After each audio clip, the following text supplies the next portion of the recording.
If I can't picture it, I can't understand it. Albert Einstein. Welcome students. Last दो classes में हम लोगों ने न्यूटन्स लॉस रिलेटेड फंडामेंटल जैसे inertia, momentum, force और Newton के तीनों लॉस, इनके बारे में और एफबीटी कैसे बनाएंगे, फ्री बॉडी डायग्राम, ये सीखा। आज हम न्यूटन्स लॉ अप्लाई करना सीखेंगे और इसके लिए जो सिंपलेस्ट सिचुएशन होती है स्टैटिक्स की बात करेंगे, स्टैटिक्स ऑफ पार्टिकल्स। अब देखिए, ट्रांसलेशन इक्विलिब्रियम और स्टैटिक्स ऑफ पार्टिकल की बात करिए, दोनों बिल्कुल पैरेलल टर्म्स हैं। इसमें हम बहुत सारी सिचुएशन को ना इन्वॉल्व करते हुए केवल उन सिस्टम की बात करेंगे, system of ideal strings and pulleys, मतलब केवल स्ट्रिंग और पुली। हम इंक्लाइन प्लेन, स्प्रिंग, इन चीजों को आज इंक्लूड नहीं करेंगे। पर्पस केवल इतना सा है कि हम कुछ फोर्सेस को लेके ट्रांसलेशन इक्विलिब्रियम कैसे डील करते हैं, पहले वो सीख जाएं, फिर नेक्स्ट क्लास में इन सारी फोर्सेस के बारे में, normal reaction and spring force, इन चीजों को इनकॉर्पोरेट करेंगे। तो आज हम ट्रांसलेशन इक्विलिब्रियम की बात करेंगे। तो पहले ट्रांसलेशन इक्विलिब्रियम क्या होता है, इस बात को ढंग से समझ लें। Translational equilibrium: A body at rest or moving with a constant velocity is said to be in translational equilibrium। मतलब ऐसी बॉडी या तो रेस्ट पे हो या वो कांस्टेंट वेलोसिटी से चल रही है, मतलब एक कांस्टेंट स्पीड से स्ट्रेट लाइन में चल रही हो। ऐसी दोनों सिचुएशन में हम कहेंगे कि बॉडी ट्रांसलेशनल इक्विलिब्रियम में है, या दूसरे वर्ड्स में हम कह सकते हैं कि ऐसी बॉडी जिसमें एक्सेलरेशन नहीं है, उसका एक्सेलरेशन जीरो है, या उसके मोमेंटम में चेंज नहीं हो रहा है, ऐसी बॉडी ट्रांसलेशन इक्विलिब्रियम में कहलाएगी। अब ट्रांसलेशन इक्विलिब्रियम को भी कई बार दो टाइप के टर्म्स में डिवाइड करते हैं, और वो क्या है? State of rest is known as static equilibrium and state of uniform velocity motion as dynamic equilibrium. मतलब दो टाइप के वर्ड कई बार सुनने को मिल जाएंगे, static equilibrium and dynamic equilibrium. Static equilibrium मतलब body is at rest, dynamic equilibrium is body is moving with constant velocity. But अगर आप देखें इन दोनों ही सिचुएशन में बॉडी का एक्सेलरेशन जीरो, यही कॉमन टर्म है और यही ट्रांसलेशनल इक्विलिब्रियम की डेफिनेशन है। A body in translational equilibrium has no acceleration. तो हम इसको मैथमेटिकली कैसे डिफाइन करेंगे? A vector is equal to a null vector. अगर किसी बॉडी का एक्सेलरेशन जीरो है तो बॉडी ट्रांसलेशनल इक्विलिब्रियम में होगी। Condition for translational equilibrium: translational equilibrium की मैथमेटिकल कंडीशन क्या होगी, इसको देखने के लिए हम न्यूटन्स लॉ एक बॉडी पे अप्लाई करें। तो जो हमारा आइडिया था, पहले हम बॉडी का फ्री डायग्राम बनाएंगे। एक जनरल शेप की बॉडी ले लें, उसमें F1, F2, F3, F4 कई सारे फोर्सेस अप्लाई होते हुए मान लें। तो इस पर जो लॉ होगा, summation F is equal to M into null vector, क्योंकि एक्सेलरेशन हमने जीरो लिया है तो ये इक्वल टू जीरो। मतलब summation of F equal to zero, या समीशन F में बॉडी पे लगने वाले सारे फोर्सेस। कैसे फोर्सेस? जो उस पर दूसरी बॉडीज लगा रही हैं, इनको कई बार एक्सटर्नल फोर्सेस बोलते हैं। अब इंटरनल फोर्स, एक्सटर्नल फोर्स, ये बहुत सारी टर्म्स को मैं इनिशियली आप लोगों को इंट्रोड्यूस करके बहुत ज़्यादा टर्म्स में उलझाना नहीं चाहता। इन सारी टर्म्स को धीरे धीरे इनकॉर्पोरेट करेंगे। नाउ जस्ट सी, ये जो है, ये इस बॉडी पर लगने वाली सारी फोर्सेस, जैसे मैंने अभी कहा कि बॉडी मान लें फोर्स F1, F2, Fn, और ये ith जनरल फोर्स है। इन सब का सम हमेशा जीरो होगा, दैट इज नल वेक्टर। क्योंकि अब देखिए, ये फ्री बॉडी डायग्राम है और दूसरा kinetic diagram, FBD and kinetic diagram जैसे KD। अब काइनेटिक डायग्राम में जीरो शो करना है तो इसको हम इक्विलिब्रियम की प्रॉब्लम सॉल्व करते वक्त काइनेटिक डायग्राम नहीं बनाएंगे, बट जब एक्सेलरेटेड मोशन होगा वहां काइनेटिक डायग्राम बनाएंगे, उससे बहुत सारी हेल्प मिलती है। और यही आप देखिए ट्रांसलेशनल इक्विलिब्रियम की कंडीशन है। What is translational equilibrium? Acceleration is zero, क्योंकि इससे हम पहचानेंगे इक्विलिब्रियम है कि नहीं है। उसके बाद अगर इक्विलिब्रियम है तो उस पर कंडीशन क्या लगाएंगे? ये summation of net force is equal to zero. If a body is in translational equilibrium, resultant of all the external forces F1 vector, F2 vector, Fi vector and so on, Fn vector, acting simultaneously on it will be a null vector. मतलब अगर body translation equilibrium में है तो उस पे एक साथ लगने वाली सारी फोर्सेस का एक साथ मतलब जब तक वो ट्रांसलेशन इक्विलिब्रियम में है उस वक्त तक सारी एक्सटर्नल फोर्सेस का सम जीरो होगा। यहां एक्सटर्नल फोर्स का मतलब है उस बॉडी पे दूसरी बॉडी से लगने वाले फोर्स, इनका सम जीरो होगा। Summation i is equal to 1 to n F i vector is equal to a null vector. अब इसको ये जो समीशन का साइन है इतना बड़ा हम बार बार नहीं लिखेंगे, अंडरस्टूड है, और यहाँ आई सब्सक्रिप्ट भी नहीं लिखेंगे, इसको ऐसे लिख देंगे summation F is equal to null vector. अब इसका मतलब हमें सारे I is equal to 1 to n forces जोड़ने हैं, तो बार बार इतना बड़ा सिंबल यूज करने की जरूरत नहीं, इस सिंबल का मतलब हम यही लेंगे। अब ये वेक्टर इक्वेशन है, इसको हम वेक्टर पॉलीगन रूल, अगर तीन वेक्टर हैं तो ट्राइंगल रूल, तीन ज्यादा वेक्टर हैं तो पॉलीगन रूल से भी सॉल्व कर सकते हैं, या कार्टेशियन कंपोनेंट में रिजॉल्व करके एनालिटिकल मेथड से भी सॉल्व कर सकते हैं।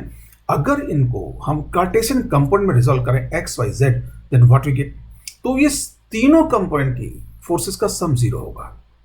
If the forces are expressed in Cartesian components we have summation i is equal to 1 to n F i X is equal to 0, या और summation F X is equal to 0। ये हम short में इसको ऐसे लिख देंगे, इसका मतलब हुआ एक्स कंपोनेंट में सारी एक्सटर्नल फोर्सेस का सम जीरो होगा।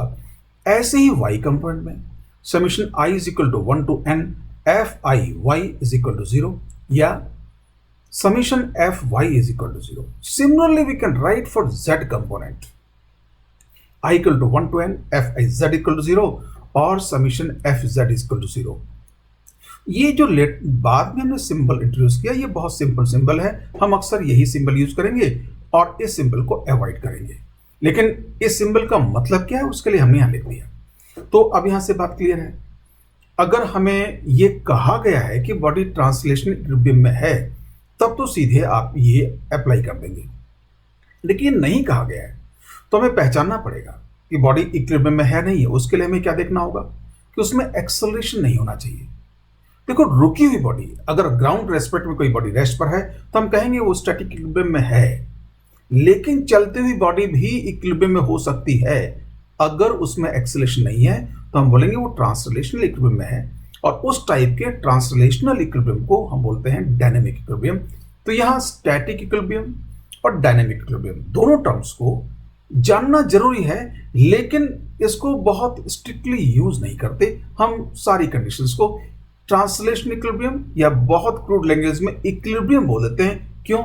कि रोटेशनल इक्विलिब्रियम जो अलग टाइप का आएगा उसकी बात तो रोटेशन में शुरू होगी, तब तक हमारे इक्विलिब्रियम वर्ड का मतलब क्या होगा? Translational equilibrium. अब हम इन कंडीशंस को कैसे यूज करेंगे वो देखते हैं। एग्जाम्पल 1, सीधे हम कुछ क्वेश्चंस लें जिनमें इन कंडीशन को यूज करेंगे और उन क्वेश्चन से बहुत सारी बातें सीखेंगे। कुछ छोटे छोटे रिजल्ट्स होंगे जिनको कि यहां पे मैं एज ए नोट आपको एक बॉक्स में बता दूंगा। उन छोटे छोटे रिजल्ट को हम बार बार डिड्यूस नहीं करेंगे, कुछ टाइम बाद उनको सीधे यूज करने लग जाएंगे और वही हमारी प्रॉब्लम सॉल्विंग की स्पीड बढ़ाने का रीजन बनेंगे।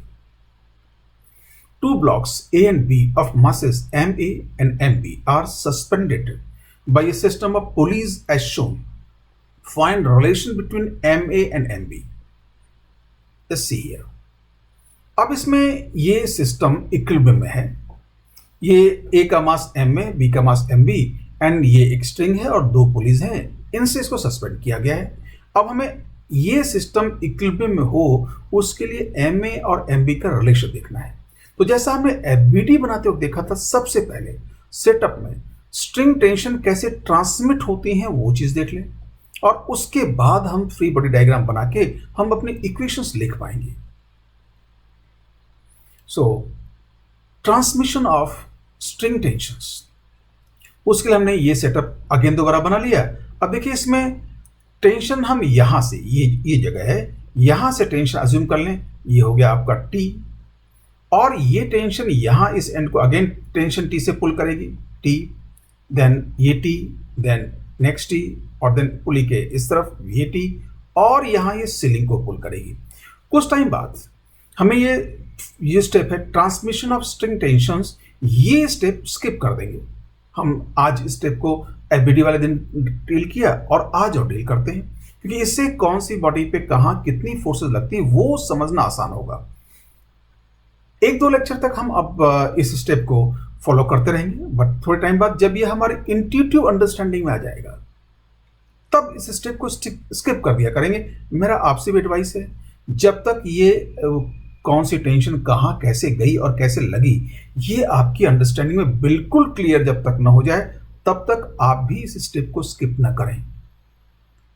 Now TE of the block A, TE का मतलब translational equilibrium of the block A.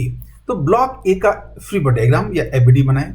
तो ब्लॉक ए पर देखें, एक तो ये टी इस पर ऊपर क्यों लग रहा होगा और इसका वेट MAG नीचे की ओर।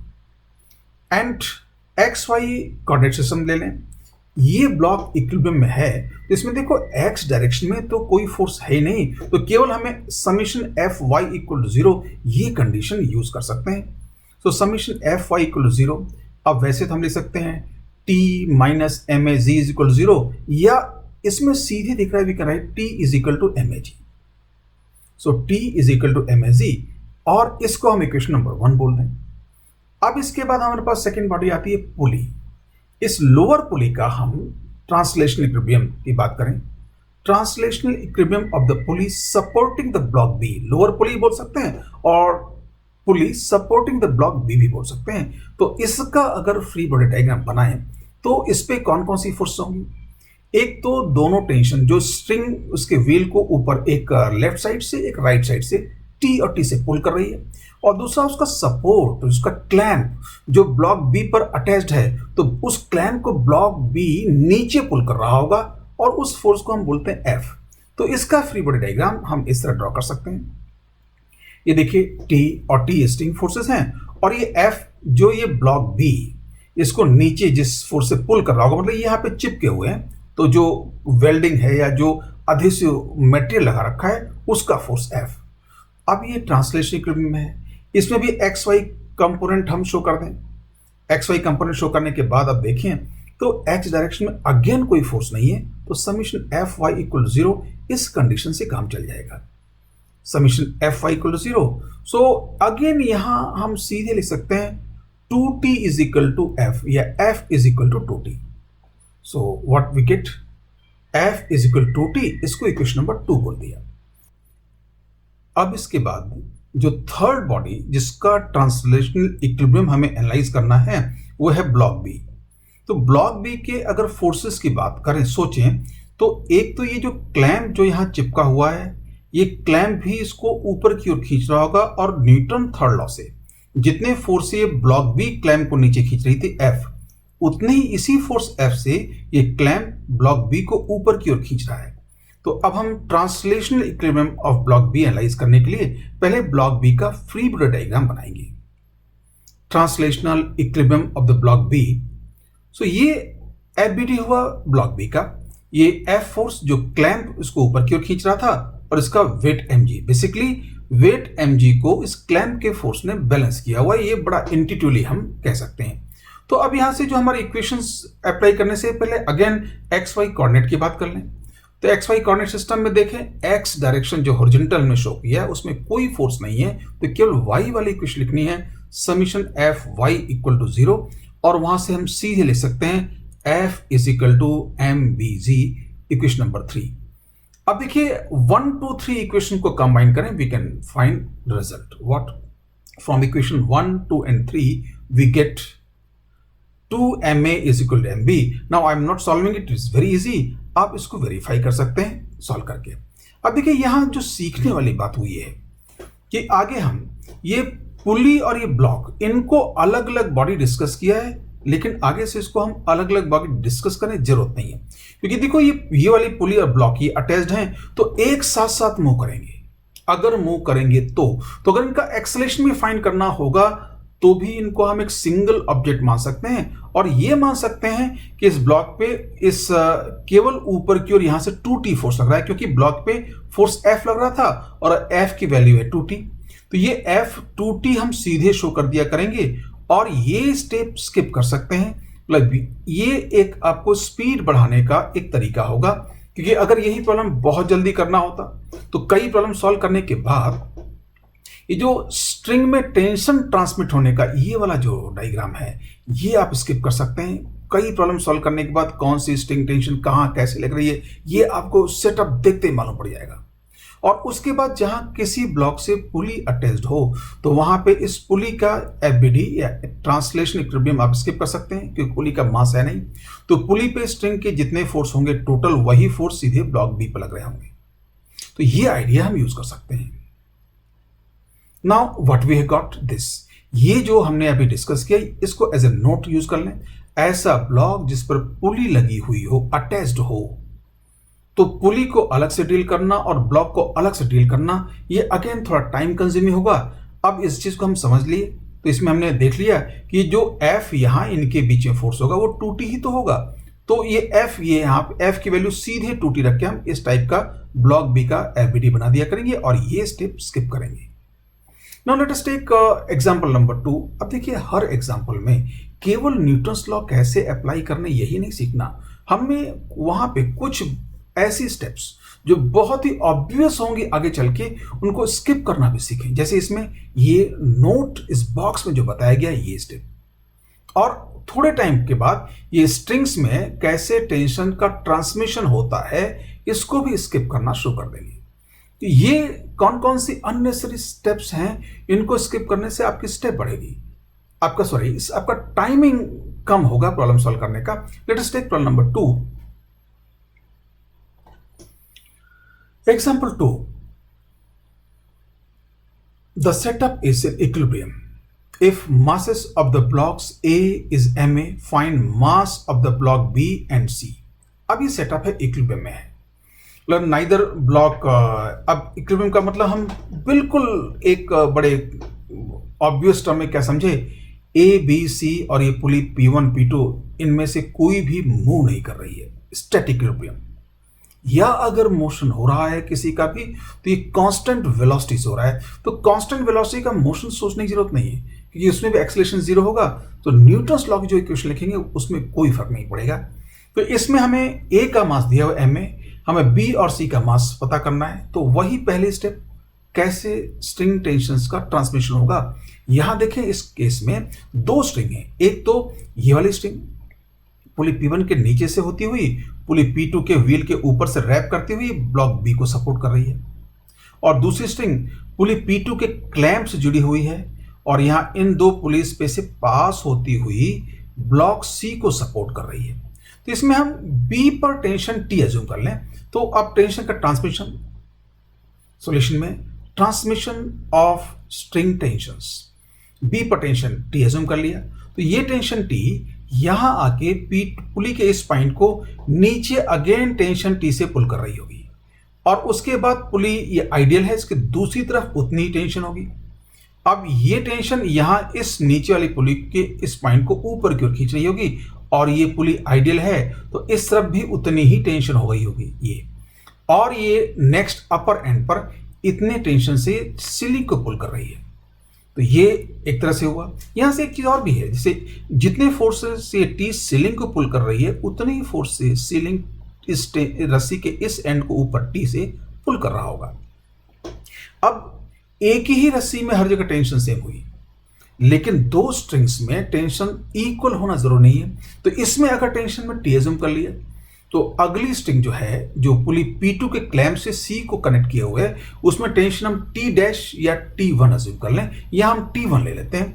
तो यहां T1 अगर शो करते हैं, देखिए कैसे, ये T1, तो ये ऊपर वाली पुली को यहां पे क्या होगा, ये T1, इस पुली के इधर क्या होगा T1, फिर यहां पे क्या होगा T1, फिर इसके इधर T1, और नीचे C को भी ये स्ट्रिंग T1 से खींच रही होगी।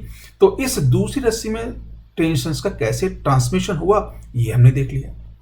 अब इसमें अब देखिए सबसे, अब अगर हम ट्रांसलेशन इक्विलिब्रियम की बात करें तो हमारे पास ब्लॉक ए है, पुली P1 है, पुली P2 है, ब्लॉक बी है एंड ब्लॉक सी है।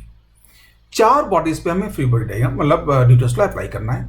तो सबसे पहला काम करें हम, अगर P2 पर न्यूटन्स लॉ ट्रांसलेशन इक्विलिब्रियम लगाएं न्यूटन्स लॉ की हेल्प से, तो T1 और T में रिलेशन मिल जाएगा। T1 और T में रिलेशन मिलने के बाद हम सारा काम कर सकते हैं। So let us see translation equilibrium of pulley P2। तो पुली P2 का एफबीडी, तो पुली P2 के एफबीडी में दोनों T नीचे और T1 उसके क्लैंप पर ऊपर, ये free body diagram. XY coordinate दिखा दिया। XY कोऑर्डिनेट के बाद अब इसमें देखिए अगेन x डायरेक्शन में कोई फोर्स नहीं है, तो केवल समीशन Fy से काम चल जाएगा। Summation Fy is equal to 0। Summation Fy 0 देखते हैं क्या हुआ, आपने देखिए ये सीधे लिख सकते हैं T1 is equal to T plus T और T1 is equal to 2T। So T1 is equal to T, equation number 1। So एक रिलेशन में मिल गया T1 is equal to T। अब हम वन बाय वन करके और बॉडीज के free diagram बनाएं और उसमें ट्रांसलेशन इक्विलिब्रियम की कंडीशन अप्लाई कर दें। TE of the pulley P1 जो नीचे ब्लॉक ए को सपोर्ट किए हुए है, तो इसमें अगेन ये T और T और ये F, अगेन मान लें ये F क्या होगा कि ये जो क्लैंप ब्लॉक ए से रिजिडली एफिक्स्ड है, तो इनके बीच में फोर्स होगा, मतलब ये ब्लॉक ए क्लैंप को F फोर्स से नीचे खींच रहा होगा, वो दिखाया है।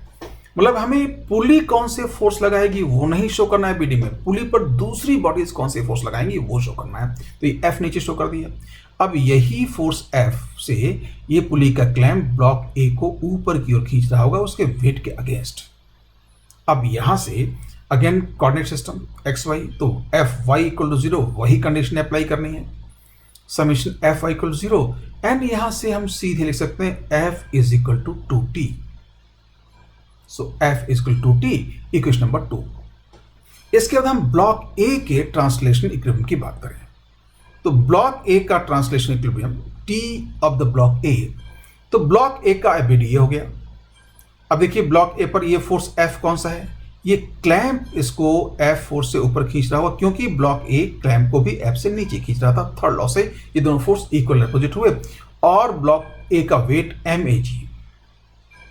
अब कोऑर्डिनेट सिस्टम शो कर दें XY। ये कोऑर्डिनेट सिस्टम शो करने के बाद अगेन यहां x डायरेक्शन में कोई फोर्स नहीं है, तो summation Fy equal 0 and we can write straightforwardly F is equal to MAG, equation number 3। इसके बाद हम B और C पर दोनों पे अप्लाई करें ट्रांसलेशन इक्विलिब्रियम की condition. So TE of the block B, block B का TE देखेंगे तो क्या होगा, इसके एफबीडी में T ऊपर और MBG नीचे, ऑब्वियस है। Again coordinate system XY, summation Fy equal to 0, so T is equal to MBG, that is the only equation what we can write, equation number 4. Now we are remaining with translational equilibrium of the block C, TE of the block C. Block C में भी देखें तो ये T1 ऊपर की ओर और MCG नीचे की ओर। कोऑर्डिनेट सिस्टम के हिसाब से y vertical x horizontal, there is no force in x, so only we have to write summation Fy is equal to 0. So again we can write straightforwardly T1 is equal to MCG, equation number 5. Again no need to solve here these equations, you can see it, आप इसको solve करके answer find कर सकते हैं। And I am writing here answer from the equation 1, 2, 3, 4 and 5 we get MB is equal to MA by 2 and MC is equal to MA. These are the two results. अब देखिए यहां पर भी हम लोगों ने क्या किया, ये जो पुली थी ब्लॉक ए को सपोर्ट किया हुआ था, इन दोनों को हमने सेपरेट डील किया। अब इस सेटअप को फास्ट करने के लिए हम क्या काम करते, ये ट्रांसमिशन का डायग्राम बनाया, स्ट्रिंग टेंशन ट्रांसमिशन। तो यहाँ इसको एफबीडी बनाने के अलग से ये स्टेप करने की जरूरत है। आप यही बोल दें T1 is equal to 2T, तो ये इक्वेशन आप लिख लिया। अब समीशन Fy इक्वल टू 0, चाहे तो ये भी स्किप कर सकते हैं। First equation you can write directly from seeing the diagram, T1 is equal to 2T। अब उसके बाद देखिए T1 2T हो गया और यहां से आप देखिए 2T is equal to MAG, तो 2T ये सीधे लिख दिया 2T is equal to MAG। ये यहां से ये F की जगह 2T, तो ये ऐसे ये सारी इक्वेशन आप सीधे इस डायग्राम को देख के ले सकते हैं। आप चाहें तो यहाँ MAG शो कर दें, यहाँ MBG शो कर दें, MCG शो कर दें, तो ये बन गया। तो T1 is equal to MCG, यहाँ से MBG तो T is equal to MBG, यहाँ पे MAG तो 2T is equal to MAG और यहाँ से T1 is equal to T। So all these equations you can write directly from here, only यहाँ पे केवल MCG, MBG और MAG शो करना है। और ऐसे हम प्रॉब्लम सॉल्व करने में अपने आप को स्पीड अप कर सकते हैं। बट ये सारी चीज़ों को समझने के लिए ये अलग अलग एक बार करना ज़रूरी है। अब हम नेक्स्ट एग्जाम्पल की बात करें, एग्जाम्पल नंबर 3। क्या है example? A 70 kg man standing on a weighing machine in a 50 kg lift pulls on the rope which supports the lift as shown in the figure। अब ये फिगर क्या है? इस तरह से अब देखिए, ये एक केबिन है, बड़ा सिंपल सा डायग्राम लिफ्ट का बनाया है। यहाँ पे ये जो बॉक्स है वेइंग मशीन है, वेइंग मशीन के ऊपर आदमी खड़ा हुआ है। अब इसमें 50 kg लिफ्ट का वेट मास दे दिया और 70 kg मैन का, और ये वेइंग मशीन का जो वेट होगा, ये जो मास होगा, ये नेग्लिजिबल होगा, ये ऑलमोस्ट जीरो, बिकॉज अब लिफ्ट के कंपैरिजन में या आदमी के कंपैरिजन में वेइंग मशीन का मास ऑलमोस्ट नेग्लिजिबल होगा। अब यहाँ पे ये लिफ्ट इस तरह से स्ट्रिंग यहाँ बंधी हुई है, ये रस्सी इस पुली से पास होती हुई, अब ये इस पुली से यहाँ से पास हो रही, और ये पुली आप देखिए इसका क्लैंप या लिफ्ट की सीलिंग पर ऊपर की ओर अटैच्ड है, और ये रस्सी यहाँ से पास होती है। यहाँ एक होल होगा, यहाँ पे उस होल में से पास हो रही है, क्योंकि अगर यहाँ इसको नॉट बना दे तो कोई मतलब नहीं है। बेसिकली यहाँ एक होल है, वहाँ से स्ट्रिंग पास हो रही है, और ये आदमी इस स्ट्रिंग पर नीचे की ओर खींच रहा है। तो ये आदमी स्ट्रिंग को कितना नीचे की ओर खींचे कि ये पूरा का पूरा सेटअप इक्विलिब्रियम में रहे, इन चीज़ों को एनालाइज करना है। So let us see what the questions are here. Part A, find the force with which the man should pull on the rope to keep the lift stationary. मतलब ये आदमी इस रस्सी पर कितना पुल लगाए, कितना फोर्स लगाए कि ये लिफ्ट को रोक के रखे, मतलब खुद भी रुका रहे, स्टेशनरी रहे। उसके बाद अगर ए पार्ट है तो बी पार्ट भी होगा। B part, find the weight of the man as shown by the weighing machine. अब देखिए, it is not ask find weight of the man, what is ask? Find weight of the man as shown by the weighing machine. तो weighing machine क्या weight, कितना weight show करती है, ये भी सीखेंगे। ये भी एक बहुत इंपॉर्टेंट कंसेप्ट है। इनफैक्ट वेट एक ऐसा कंसेप्ट है जिसको डिस्कस करना बहुत जरूरी है, एंड इस क्वेश्चन के बाद हम वेट के बारे में डिस्कस करेंगे, बट उसको आज डॉक्यूमेंट नहीं करेंगे। मैं चाहूंगा कि इस टाइप के आइडियाज आपके माइंड में ऐसे ही डाल के छोड़ दिए जाएं, और जब दोबारा इनकी जरूरत पड़े तो उस टाइम इनको हम डॉक्यूमेंट करें, उस टाइम लिखें। अगर ऐसे आइडियाज हमको याद हो जाते हैं तो बहुत सारे नोट्स बनाने की जरूरत नहीं है। अगर दोबारा कभी जरूरत पड़े, हम भूलेंगे तो उस टाइम इसको डॉक्यूमेंट करेंगे। So what we do here again, जैसे ट्रांसमिशन ऑफ स्ट्रिंग टेंशन, ये स्टेप तो हम इनवेरिएबली जहां भी रस्सी और पुली होगी हर प्रॉब्लम में करना ही है। अब इसको आप अलग से डायग्राम बना के भी कर सकते हैं, and the diagram given here you can do here. But मैं आपको जो आपकी बुक्स हैं उनको स्पॉइल करने के लिए नहीं कहूँगा, आप ऐसे डायग्राम दोबारा बनाएं और उनको करें। सो ये सेटअप है। इसमें मान लिया कि स्ट्रिंग में टेंशन F मान लेते हैं। F क्यों हमने मान लिया कि आदमी ने फोर्स F लगाया, ये F से अगर रस्सी को खींचेगा तो रस्सी भी इसी के हाथ को F से ऊपर की ओर खींचेगी, एक्शन रिएक्शन पेयर इक्वल होंगे, तो टेंशन को हम F से डिनोट कर दें। इट डजंट मैटर कि टेंशन को T से डिनोट करें या F से। तो ये F आदमी ने रस्सी को जहां से पकड़ रखा है उसको नीचे की ओर खींचा यहाँ से, तो रस्सी आदमी के ऊपर F लगाएगी, मतलब रस्सी में टेंशन कितना डेवलप हुआ, F। Now you can see this one. So ये F, अब यही स्ट्रिंग टेंशन यहाँ ट्रांसमिट हुई, तो पुली के इस पॉइंट को ये F फोर्स से नीचे की ओर खींचेगी। अब ये पुली आइडियल है तो उसके दूसरी तरफ यही फोर्स ट्रांसमिट हो गई। देन इस पुली पर नीचे वाले पॉइंट को ये F टेंशन ऊपर की ओर लगी। पुली आइडियल है तो इस तरफ भी अनडिमिनिश्ड टेंशन ट्रांसमिट हो गई, तो ये F। अब ये अगेन इस पॉइंट को नीचे की ओर खींचेगी, तो F, ये भी टेंशन F होगा, और ये पुली भी आइडियल है तो इधर फोर्स F, एंड अगेन ये जो रस्सी लास्ट में जहां लिफ्ट की सीलिंग पर ऊपर से बंधी हुई थी वहां से F खींच रही है। तो ये सारे F मतलब टेंशंस हैं। बेसिकली टेंशन को हमने F से डिनोट कर दिया। कैसे ट्रांसमिट होंगी ये हमने देखा। अब हमारे पास दो ऑब्जेक्ट हैं, एक तो लिफ्ट और एक मैन। दोनों के ट्रांसलेशन इक्विलिब्रियम को अलग अलग अप्लाई कर दें ना। अभी तक सारी प्रॉब्लम में जब हम ट्रांसलेशन इक्विलिब्रियम अप्लाई कर रहे थे, एफबीडी बना रहे थे, तो जिस बॉडी का एफबीडी बना रहे हैं उस पर दूसरी बॉडी से लगने वाले सारे फोर्सेस शो कर रहे हैं, और वही बात यहां ध्यान देने वाली बात है। Translation equilibrium of the man, T of the man. तो मैन का जब एफबीडी बनाएंगे तो मैन पर कहाँ कहाँ से फोर्स लग रहे हैं इसको जरा सोचिए। एक तो कॉन्टैक्ट फोर्स, तो मैन का कॉन्टैक्ट कहाँ कहाँ है? एक तो मैन का आदमी के हाथों का रस्सी से कॉन्टैक्ट है, तो रस्सी आदमी के हाथों पर आप सोच सकते हैं किधर फोर्स लगा रही है। एफ फोर्स है, नीचे या ऊपर।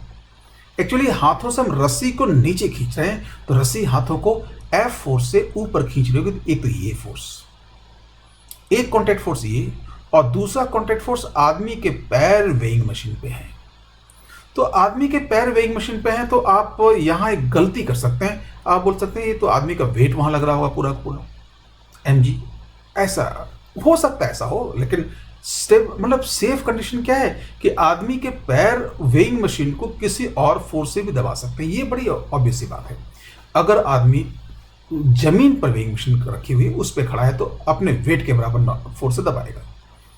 लेकिन अगर ये आदमी ऊपर से कोई चीज पकड़ के नीचे खींच लग जाए तो आदमी ऊपर उठने की कोशिश करेगा, तो उसका वेइंग मशीन प्रेशर कम होगा, जैसा कि यहां हो रहा है। तो यहां जो नॉर्मल रिएक्शन होगी आदमी के पैरों वेइंग मशीन में आदमी के एक्चुअल वेट से कम होगी। तो अब वो कितनी होगी, कम होगी, ज्यादा होगी, इस चक्कर में हम ना पड़े, बट समझे तो ये आप समझ सकते हैं वो थोड़ी कम होगी। तो हम उसको अभी एक फोर्स एन से शो कर दें। तो ये आदमी का एफबीडी, इस पे दोनों कॉन्टैक्ट फोर्स एफ, ये एन। अब देखिए एन ऊपर की ओर शो किया, क्यों? क्योंकि ये अपने पैरों से वेइंग मशीन को नीचे की ओर दबा रहा होगा, तो वेइंग मशीन इसके पैरों को उसी फोर्स एन से ऊपर की ओर दबा रही होगी, इसको force of normal action N. अब उसके बाद फील्ड फोर्स की बात आई, आदमी के ऊपर लगने वाला अर्थ का ग्रेविटेशनल पुल या आदमी का true weight, that is 70 kg को हम वेट में कन्वर्ट करेंगे, जी से मल्टीप्लाई करेंगे 700 न्यूटन। इसको रेड वेक्टर शो कर दिया। यहाँ ब्लैक, इस ब्लैक लाइन आउटलाइन में दब जाता है, इसलिए रेड वेक्टर शो कर दिया। Now again you can make the coordinate system से X Y. So again here only one equation what we can write, summation F Y equal to 0। और वहां भी आप सीधे लिख सकते हैं। देखो ये दोनों फोर्स अपवर्ड है F प्लस एन, और ये डाउनवर्ड है, तो ये दोनों अपवर्ड फोर्स मिलकर डाउनवर्ड फोर्स को बैलेंस करेंगे। So F plus N is equal to 700। Summation F Y equal to 0। So what we can write here, F plus N is equal to 700। Let us say equation number 1 बोल सकते हैं इसको, लेकिन यहाँ पे 2 ही equation बनेंगी तो 1 2 लिखने की जरूरत नहीं है। Now we can translational equilibrium of the lift. तो लिफ्ट पर कौन कौन सी फोर्स लग रही है, मतलब लिफ्ट को हम सिस्टम से अलग करें तो जहां जहां कांटेक्ट तोड़ेंगे वहां वहां एक कांटेक्ट फोर्स हो सकता है। ये एफबीडी कैसे बनाएंगे उसके स्टेप्स में हमने शामिल किया था। तो लिफ्ट को यहां से अलग करेंगे, एक तो फोर्स ये एफ और ये एफ और ये एफ। अब देखिए ये वाला एफ रस्सी आदमी पर लगा रही है, लिफ्ट में नहीं है, यहाँ रस्सी होल्ड में से पास हुई, यहाँ कोई फोर्स नहीं है। तो रस्सी की टेंशन केवल ये एफ और ये एफ और ये एफ 3 बार लिफ्ट पर लग रही है, this F and this F. उसके बाद ये कॉन्टैक्ट फोर्स रस्सी से हुए, फिर दूसरा लिफ्ट को हमने जब सिस्टम से अलग किया तो आदमी के पैरों से उसका कॉन्टैक्ट ब्रेक किया। वेइंग मशीन को उसी में रहने दें, तो आदमी के पैर वेइंग मशीन को मतलब लिफ्ट को एन फोर्स से, ये जो एन लिया है इसी फोर्स से नीचे की ओर दबा रहे होंगे, तो ये एन यहां आ गया। अब उसके बाद लिफ्ट पर फील्ड फोर्स, तो लिफ्ट पर फील्ड फोर्स, लिफ्ट पर लगने वाला अर्थ का ग्रेविटेशनल पुल मतलब केवल 500 kg पर। ये ध्यान दें, यहां इस चीज को समझने में दिक्कत होगी। कई लोग यहां बोलेंगे नहीं इससे आदमी भी तो इसके अंदर है, तो यहां पे टोटल वेट आना चाहिए कितना, 50 + 70 × 10। बट ध्यान दें न्यूटन्स लॉ क्या कहता है, हम एक एक बॉडी को अलग अलग डील कर रहे हैं। आदमी जो लिफ्ट के अंदर था उसका इफेक्ट तो ये एन आ गया यहां पे।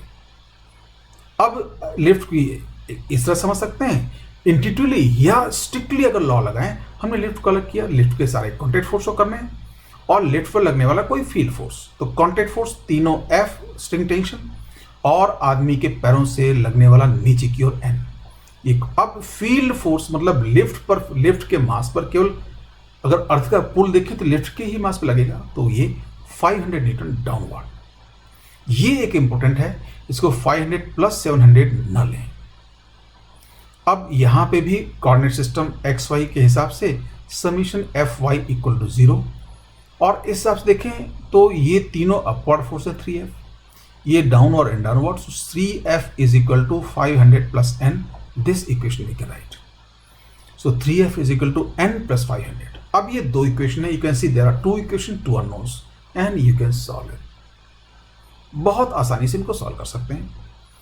Part A, force of the man on the rope, हमें F फाइंड करना है, तो दोनों इक्वेशन से F और N फाइंड कर लें। F फाइंड किया तो from the previous two equation F will come to be 300 newton. No need to here solve, आप इसको वेरीफाई कर लें। What is B part? Weight of the man shown by the weighing machine is the normal reaction of the man on the weighing machine. Simple सी बात है, आप weighing machine एक table पर रखते हैं, आप उस पर हाथ रख के हाथ से दबाएं, वेइंग मशीन में रीडिंग आएगी। कौन सी रीडिंग आएगी? आपके हाथ का वेट या जितने फोर्स से आप हाथ से वेइंग मशीन को दबा रहे हैं वो फोर्स। सर्टेनली वो फोर्स जिस फोर्स से आप अपने हाथ से वेइंग मशीन को दबा रहे हैं। तो वेइंग मशीन एक्चुअली वेट नहीं रीड करती, वेइंग मशीन वो फोर्स रीड करती है जिस फोर्स से उसकी टॉप सरफेस को दबाया जाता है, मतलब उसकी टॉप सरफेस पर लगने वाली normal reaction weighing machine read करती है। तो जो क्वेश्चन था, find the weight of the man as shown by the weighing machine, it means आदमी के पैरों से वेइंग मशीन पर जो नॉर्मल रिएक्शन लगी है वो शो करना है, एंड एन की वैल्यू फाइंड करनी है। तो एन यू कैन फाइंड, अभी एफ जो 300 लिया, आप 300 यहाँ रख दें, तो F plus 300 is equal to 700, so F is equal to 700 minus 300 is equal to 400। From the two equations what you get? F is equal to 400 newton, actually here it is N is equal to 400, it is miss type, so read it N. ये normal reaction दोनों की आ गई। अब यहाँ पे एक चीज को और समझ लें, व्हाट इज वेट जो हमने बात की थी, एंड एक्चुअली वेट जब टर्म होता है हम दो टर्म स्पेसिफिकली यूज करते हैं, true weight and apparent weight. True weight होता है उस बॉडी पर लगने वाला अर्थ का gravitational pull and g, and apparent होता है वेट, मतलब जिस वेट को हम मेजर करते हैं, किसी मशीन से जो वेट मेजर होगा उसको अपरेंट वेट बोलेंगे। तो measured weight and true weight में डिफरेंस है, इसको आगे चल के और क्लैरिफाई करेंगे जैसी जरूरत होगी। तो आप देखें यहाँ पे बेसिकली अपरेंट वेट पूछा था, मतलब आदमी का मेजर्ड वेट पूछा था, वेट नहीं पूछा था। ट्रू वेट तो अभी आदमी का अभी भी 700 न्यूटन ही है। What is true weight? Gravitational pull of the earth, it is not going to change, but measured weight में चेंज, ये कंडीशन टू कंडीशन डिपेंड करेगा, मेजर्ड वेट बदल सकता है। Now just see, we can try this problem with some alternate approach also. What is alternate approach? When the man maintains the setup in equilibrium, there is no relative motion, in fact acceleration between the man and the lift. Therefore, we can assume all the three a single rigid body. All three means the pulley, the lift, the weighing machine, सबको। अब देखिए ये setup में जब system रुका हुआ है तो आदमी और वेइंग मशीन और लिफ्ट, इनके बीच में कोई रिलेटिव मोशन नहीं है, एक्चुअली उनके बीच में कोई रिलेटिव एक्सेलरेशन नहीं है। तो ये पूरा का पूरा सिस्टम हमें बिल्कुल रुका हुआ दिखाई देगा कि स्टैचू जैसा। तो हम इस पूरे सिस्टम को एक सिंगल ऑब्जेक्ट मान सकते हैं, सिंगल रिजिड बॉडी। ये एक इंट्यूटिव आइडिया है। ये जो इंट्यूटिव आइडिया फिजिक्स के किन लॉज पर बेस्ड है, इनको हम नेक्स्ट क्लास में डिस्कस करेंगे, बट जितना हम इंट्यूटिव समझ सकते हैं उनको भी देखें। So what we can do here, तो हमने lift, man and weighing machine को, इन तीनों को एक सिंगल ऑब्जेक्ट मान लिया। Translational equilibrium of this composite rigid body, composite means ऐसी रिजिड बॉडी जो एक से ज्यादा रिजिड बॉडी को मिलाने से बनती है। Actually man is not rigid body, but इस सिस्टम में आदमी बिल्कुल रिजिड है, फोर्स लगा रखा है उसने, तो उसके हाथ, उसमें कहीं कोई हलचल हो ही नहीं रही है। तो मैन का जो बॉडी है उसको भी रिजिड बॉडी की तरह ले सकते हैं। तो ये हमारे पास एक कंपोजिट रिजिड बॉडी मिली। तो इस पर लगने वाले फोर्स मींस इस पर इनके अलावा कौन कौन सी बॉडीज फोर्स लगा रही हैं? रस्सी और अर्थ। तो अब देखिए ये हमने कंपोजिट बॉडी शो कर दी। तो इस पर लगने वाली फोर्स कौन सी है? ये एफ, रस्सी आदमी के हाथ को ऊपर की ओर खींच रही है, पुली के इस पॉइंट को, पुली के नेक्स्ट पॉइंट को, एंड यहां से। तो ये 4 एफ लग रहे हैं इस पर रस्सी से। यहां ये ध्यान देने वाली बात है कि ये रस्सी भी इस पर पुल कर रही है। अब इस पर लगने वाले सारे कॉन्टैक्ट फोर्स, मतलब इस सिस्टम को हमने अलग किया तो रस्सी से कॉन्टैक्ट तोड़े। कहां से कॉन्टैक्ट तोड़े? यहां से कॉन्टैक्ट हटाया, यहां से कॉन्टैक्ट हटाया, यहां से कॉन्टैक्ट हटाया, और यहां से। जहां जहां से कॉन्टैक्ट हटाया वहां कोई कॉन्टैक्ट फोर्स थी, उसको शो कर दिया। अब वो कॉन्टैक्ट फोर्स क्या थी, रस्सी की टेंशन। तो एक एफ यहां आया, एक एफ यहां आया, एक एफ यहां और एक एफ यहां, तो ये 4 एफ आए। अब सारे कॉन्टैक्ट फोर्स काउंट हो गए। Now we are remaining to show only the field forces. तो अर्थ का ग्रेविटेशनल पुल, जहां जहां मास है वहां वहां अर्थ ग्रेविटेशनल पुल लगा रही होगी। तो एक तो इस पर लगने वाला 700 डाउनवर्ड और इस पर लगने वाला 500 डाउनवर्ड। सो ये 700 and 500। Now here will not show the normal action because अब ये हमने क्या, न्यूटन्स लॉ क्या कहता है, forces acting on the body by other bodies. तो हमने लिफ्ट, वेइंग मशीन, मैन, इनको एक ऑब्जेक्ट मान लिया ना, तो ये इनके बीच का फोर्स, अब ये एन एक्सटर्नल फोर्स नहीं है, ये एबिडी में नहीं आएगा। अब यहां से कोऑर्डिनेट सिस्टम अगर देखें तो again we have to write summation F Y is equal to 0। और यहां भी बड़े स्ट्रेट फॉरवर्ड लिख सकते हैं। यहां वर्टिकली अपवर्ड केवल ये चारों एफ हैं, तो 4f, एंड ये 500 and 700 are vertical downward. So we can straightforward write 4f is equal to 500 plus 700. This one, and this will give you f is equal to 381. Very straightforward. तो आप देखिए वहां हमने दो equation के बाद इस रिजल्ट तक पहुंचे थे, यहां हम सीधे रिजल्ट। मान लीजिए केवल ये पूछा होता इस सिस्टम को रोकने के लिए आदमी रस्सी पे कितना फोर्स लगाए, तो उसके लिए उन दो इक्वेशंस को बनाना, सॉल्व करना, that is also a method. आप पूरे सिस्टम को एक रिजिड बॉडी मान लें और इस तरह कर लें, तो यहां पर आपने सिंगल स्टेप में एफ निकाल लिया। अब मान लो बी पार्ट भी सॉल्व करना है, तो या तो लिफ्ट का ट्रांसलेशन इक्विलिब्रियम एनालाइज कर लें या मैन का। यहां मैन का ट्रांसलेशन इक्विलिब्रियम एनालाइज करते हैं। तो ये जो मैन का translation equilibrium of the man, तो अब आदमी को सिस्टम से अलग करें, तो अब इस पे ये एन आदमी के पैरों पर वेइंग मशीन से ऊपर की ओर लगता हुआ शो करना होगा, क्योंकि आदमी को हमने सिस्टम से अलग कर दिया। आदमी को अलग किया, एक कॉन्टैक्ट यहां छोड़ा, एक कॉन्टैक्ट यहां से, तो यहां कॉन्टैक्ट फोर्स एफ अपवर्ड, यहां contact force N upward, F और एन, और फील्ड फोर्स इसका weight 700। Again coordinate system X Y, so summation F Y equal 0।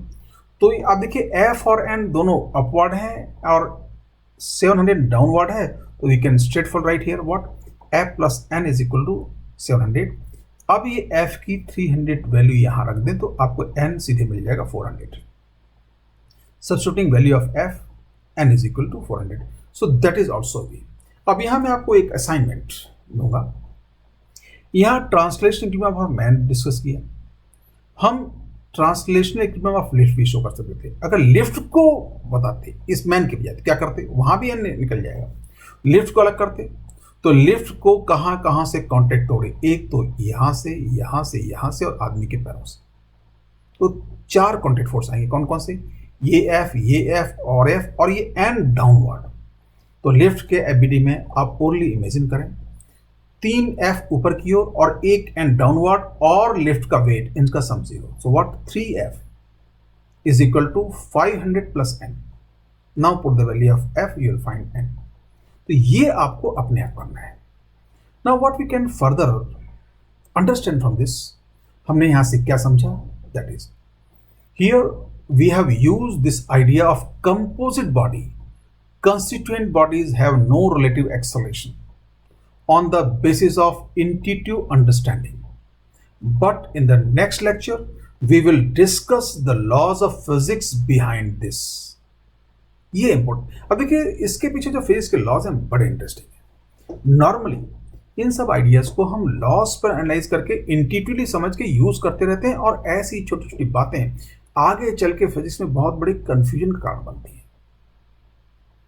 तो इसके पीछे की जो फिजिक्स है उसको भी हम नेक्स्ट क्लास में डिस्कस करेंगे, बट अभी इंट्यूटिवली जितना हम समझ सकते हैं उतना समझिए। Now let us consider the next question. Example 4, a box of weight 10 root 3 Newton is held in equilibrium with the help of 3 strings OA, OB and OC as shown in the figure. The string OA is horizontal. Find the tensions in both the strings. Now both the string means OA and OB. अब ये setup है। अब देखिए ये OA, OC and OB, ये तीनों रस्सियां O पे नॉट बना के बांध दी गई हैं। ये रस्सी OB यहाँ छत से, सीलिंग से अटैच कर दी गई कोई फिक्स सपोर्ट पे, और ये सीलिंग से एंगल 60 का बना रही है, और ये ए रस्सी यहाँ वॉल पे अटैच कर दी गई कोई नेल किसी भी पॉइंट से, बट कंडीशन क्या है, ओ ए हॉरिजॉन्टल है, this is given here, the string O A is horizontal, and ये जो बॉक्स है कितने वेट का, 10√3 न्यूटन। अब देखिए न्यूटन में दिया है, इसको 10 से मल्टीप्लाई मतलब जी से मल्टीप्लाई करने की जरूरत नहीं है। तो ये अब इसमें हम इसका हमें दोनों टेंशन, ये O A and O B string में टेंशन फाइंड करनी है। So what we do, condition of translation equilibrium of the box, पहले बॉक्स की बात करें तो बॉक्स का वेट नीचे लग रहा होगा और रस्सी ओसी की जो टेंशन टीसी मान लेते हैं, वो टीसी यहां इस बॉक्स को ऊपर की ओर खींच रही होगी, क्योंकि हमें बॉक्स का ट्रांसलेशन इक्विलिब्रियम, तो बॉक्स पर ये टीसी ऊपर और उसका weight downward, coordinate system X Y, only way to write summation F Y equal to 0। यहां से हम स्ट्रेट फॉरवर्ड लिख सकते हैं टीसी इज इक्वल टू 10√3 या TC minus 10√3 is equal to 0, so TC is equal to 10√3 newton. तो ये पहली इक्वेशन स्ट्रेट फॉरवर्डली।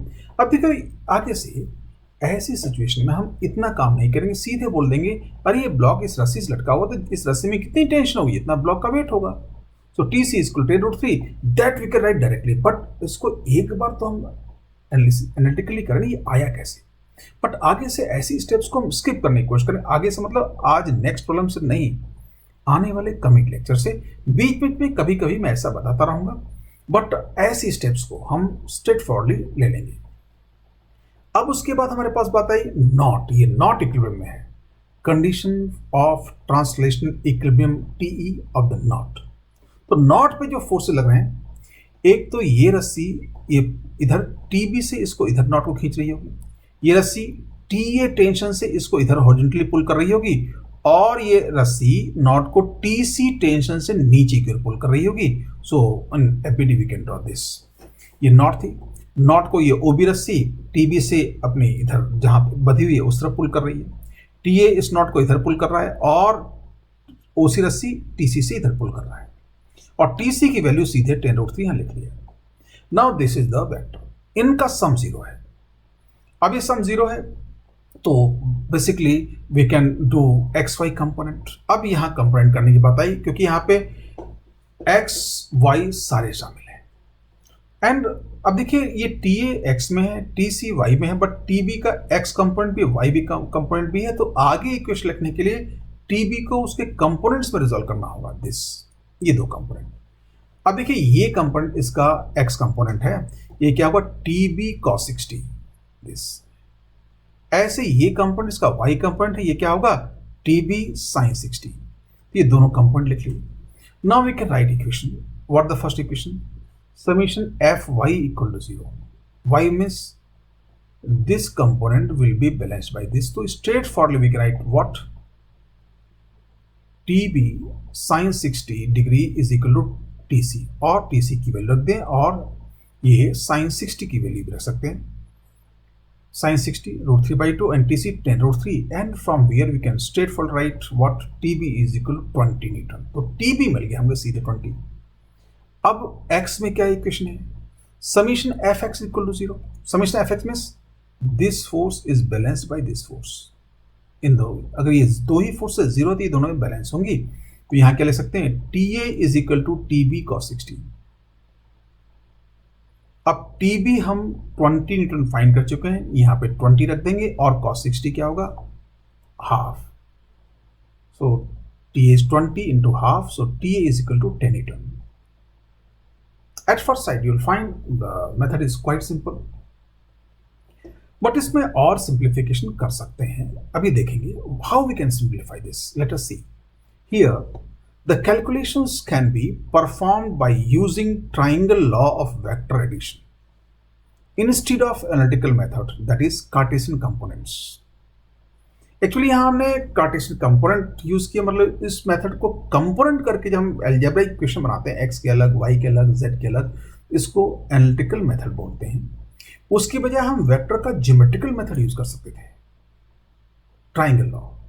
अब ये तीन vector T A T B T C, resultant 0, तो what we can write here, vector T A plus vector T B plus vector T C is equal 0। तो ये तीनों एक ट्राइंगल बनाएंगे, क्लोज ट्राइंगल, और ट्राइंगल बना के आप उसकी ज्योमेट्री यूज कर सकते हैं। That is now we can say, इसको हम बोल सकते हैं एक अलग मेथड है। बस basically it is not a different method from physics point of view, it is different way of doing calculations.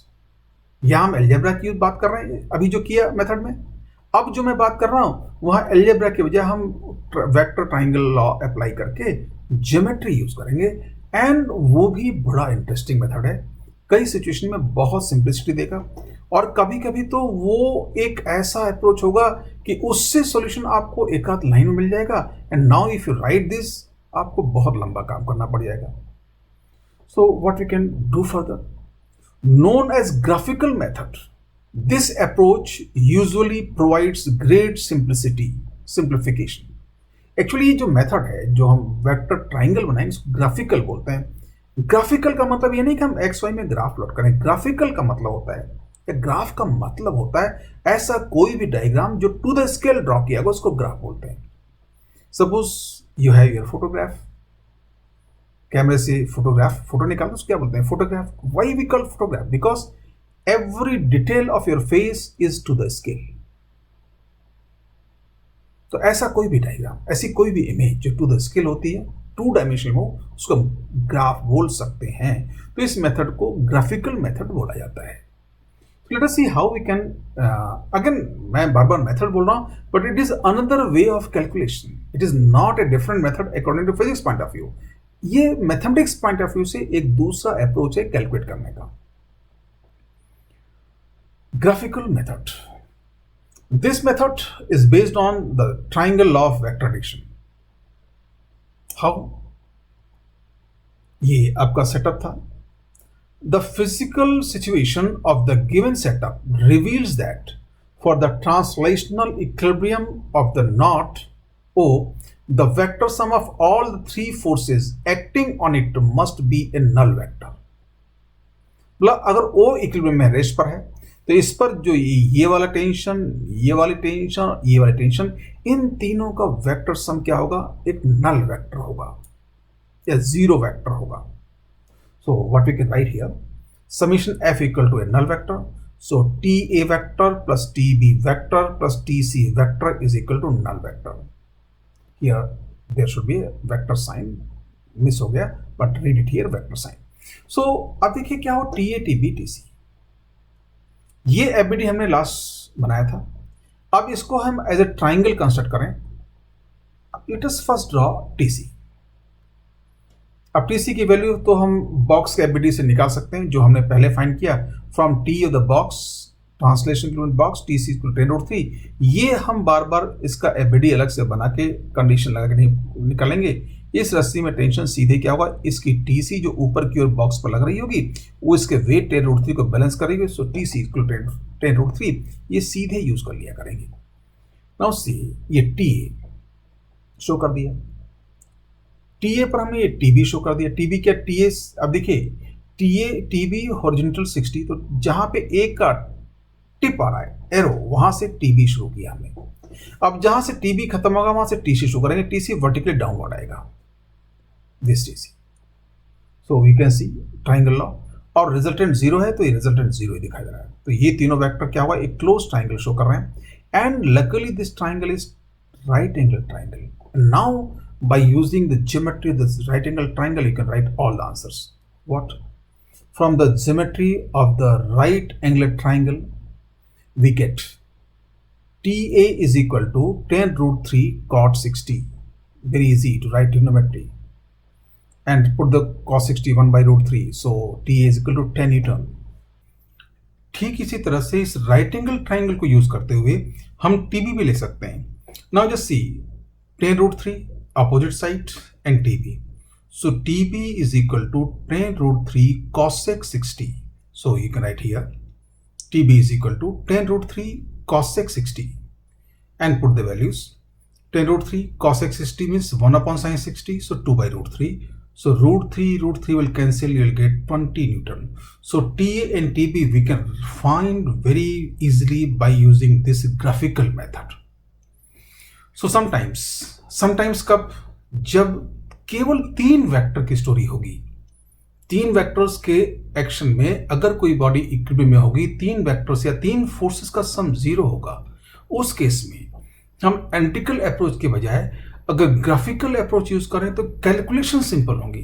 Graphical approach is not a different method as physics point of view, it is a different way of doing mathematics. अब यहां जो हमने एक special बात सीखी हुई है, the graphical method usually provides great simplicity or simplification in dealing with translational equilibrium with 3 simultaneous forces। अगर किसी बॉडी पे 3 फोर्स एक साथ लग रही है और बॉडी ट्रांसलेशनल इक्विलिब्रियम में है, तो उस मैथमेटिक्स को ग्राफिकल मेथड से करने से हमें ज्यादा सिंप्लीफिकेशन मिलेगा and will try to follow it. Let us see the next question. Example 5, a box of weight 10√3 Newton is held in equilibrium with the help of 3 strings OA, OB and OC as shown in the figure. You can change the location of the point A on the wall and hence vary the angle theta. Find the minimum tensile force in the string OA and the corresponding value of the angle theta. अब वो situation वही है, बस difference क्या किया, पहले ये O a fix था, ऐसा फिक्स था इस जगह पे कि स्ट्रिंग ओ ए क्या थी, हॉरिजॉन्टल, मतलब थीटा था 90। अब ये ए की पोजीशन हम ऊपर नीचे फिक्स कर सकते हैं, जैसे कि एंगल थीटा वेरी करेगा, 90 से कम भी हो सकता है, 90 से ज़्यादा। ए को नीचे लाएंगे 90 से ज़्यादा हो जाएगा, ए को ऊपर ले आएंगे तो 90 से कम होगा। तो हमें मतलब इस एंगल थीटा को इस तरह से एडजस्ट करना है कि स्ट्रिंग ओ ए में मिनिमम टेंशन आए। अब देखिए string O A minimum tension और साथ में ये एंगल 60 का हमें मेंटेन रखना है। Then what we can do, analytical method, पहले हम वही कंपोनेंट मेथड की बात करेंगे उससे, और फिर ग्राफिकल मेथड। लेट अस सी ग्राफिकल मेथड क्या इस केस में भी सिंप्लिसिटी देगा। Applying conditions of translational equilibrium of the box, तो ये अब अभी आज हम बार बार इस कंडीशन करेंगे। तो यहां से सीधे अब F Y equal to 0 X के क्या फाइंड कर लेंगे, T C is equal to 10√3, T C minus 10√3 equal to 0 और T C is equal to. Now ये चीज हम सीधे यहां से लिख सकते थे, बिकॉज इस रस्सी ओ सी की टेंशन जो टी सी इस बॉक्स पर ऊपर की ओर लग रही होगी, उसने इस वेट 10√3 न्यूटन को बैलेंस किया हुआ है। So T C is equal to 10√3। आगे से इस टाइप की चीज हम सीधे किया करेंगे। Applying condition of translation equilibrium of the knot, तो नॉट पे तीनों फोर्स हैं, टी बी, टी सी 10√3 और टी ए। ये एंगल वर्टिकल से थीटा था, तो यहाँ भी वर्टिकल से, मतलब वर्टिकली अपोजिट, या अगर ये एक वर्टिकल लाइन ड्रॉ करते तो ये एंगल भी थीटा होता, तो ये हमने vertically opposite angle theta show कर दिया। Now we can show the coordinate system. उससे पहले हम कंपोनेंट ले लें, तो ये इसको हम x लेंगे, इसको y, तो ये टी बी के component T B cos 60 and T B sine 60। ऐसे ही टी ए के कंपोनेंट क्या होगा, ये टी ए कॉस 60 और ये टी ए साइन 60। यहाँ ध्यान रखें, अब ये नहीं कि ये हमेशा x कॉस थीटा होता, नहीं, ये एंगल कहाँ है उस पर डिपेंड करेगा। तो ये टी ए साइन थीटा और ये टी ए कॉस थीटा, ये कंपोनेंट, ये X Y coordinate. Now what equation, summation F X equal to 0। So what we can write here, T A sine 60 is equal to T B cos 60, T A sine 60, sorry T A sine theta is equal to T B cos 60। Now let's substitute the values, T B is equal to 2 T A sine theta, why cos 60 is half, तो ये half का 2 इधर चला गया, तो 2 T A sine theta, equation number 2। Now let's come summation fy equal to 0. What do you get here? Ta cos theta plus tb sin 60 is equal to this 10√3। ये equation देख लें, क्या वर्टिकल डायरेक्शन है, vertical direction में ये दोनों force upward है, दोनों सम हो जाएंगे, और इस डाउनवर्ड फोर्स को बैलेंस कर रहे हैं। तो this force plus this force is equal to this force. What is this force, टा cos theta, this force plus tb sin 60 is equal to this force tc 10√3। Now from equation 1 to 3, अब 1 तो हमने use कर ही लिया, ये T A T B, basically हमें T A को मिनिमाइज करना है, तो इन इक्वेशन में टी बी को एलिमिनेट कर दें।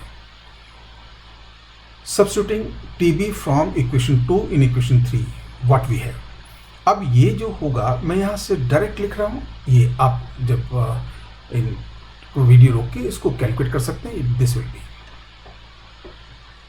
cos 4, that is t is equal to 10 root 3 upon root 3 sin theta plus cos theta, equation number 4। अब ये जो इक्वेशन है, अब देखिए टी ए में केवल एक वेरिएबल है theta, so this equation represent T A as function of theta. The above equation expresses the tensile force TA as function of the angle theta. According to this function, for the minimum value of TA, the denominator must be a maxima. और अगर denominator की value maximum हो जाए तो TA क्या होगा, minimum होगा। अब यहाँ जैसी मैक्सिमम मिनिमम की बात आई, we can use the idea of calculus maximum minimum. So let us see. अब डिनोमिनेटर हमको याद है, for an extremum that is either a maxima और minima, derivative of function is 0। तो हमें केवल डिनोमिनेटर की बात करनी, तो हम डिनोमिनेटर पे ही मैक्सिमम निकाल लगाएंगे, उसको मैक्सिमाइज करना है। D by d theta of root 3 sine theta plus cos theta equal to 0, ये डिनोमिनेटर था। So what will be root 3 d by d theta of sine theta plus d by d theta of cos theta equal to 0। Sine theta का derivative cos theta and cos theta का derivative minus sine theta. So root 3 cos theta minus sine theta equal to 0, and इस equation से मिला tan theta is equal to root 3। It means theta is equal to 60 degree, क्योंकि tan 60 root 3 होता है। सो ये angle theta हमें 60 degree मिल गया। अब ये 60 डिग्री जो हमें आया था उस 4 इक्वेशन में सब्स्टिट्यूट कर देंगे, you will find what, minimum force. Just see, you can see what is equation number 4, this one, 10 root 3 upon root 3 sin theta plus cos theta. Now let's come here. Substituting this value in equation 4, TA min is equal to 10 root 3 upon root 3 sin 60 plus cos 60. Let's put the values. 10 root 3 upon root 3 sin 60 root 3 by 2 plus cos 60 half. So this is 3 by 2 plus half. What you can see here, that is TA min is equal to 5 root 3. So 3 by 2 plus half 2. So 5 10 by 2 5 root 3 term. तो tension TA की minimum value भी आ गई और angle theta मिल गया। अब देखिए ये एक अप्रोच था इस कैलकुलेशन को परफॉर्म करने का, use of calculus. Now we can use trigonometry. अब वो ट्रिग्नोमेट्री आपको याद आएगा, if we have an expression a sine theta plus B cos theta, उस इस can be express as R sine theta plus five और कॉस थीटा प्लस फाइव, वो idea होगा। Let us again derive it.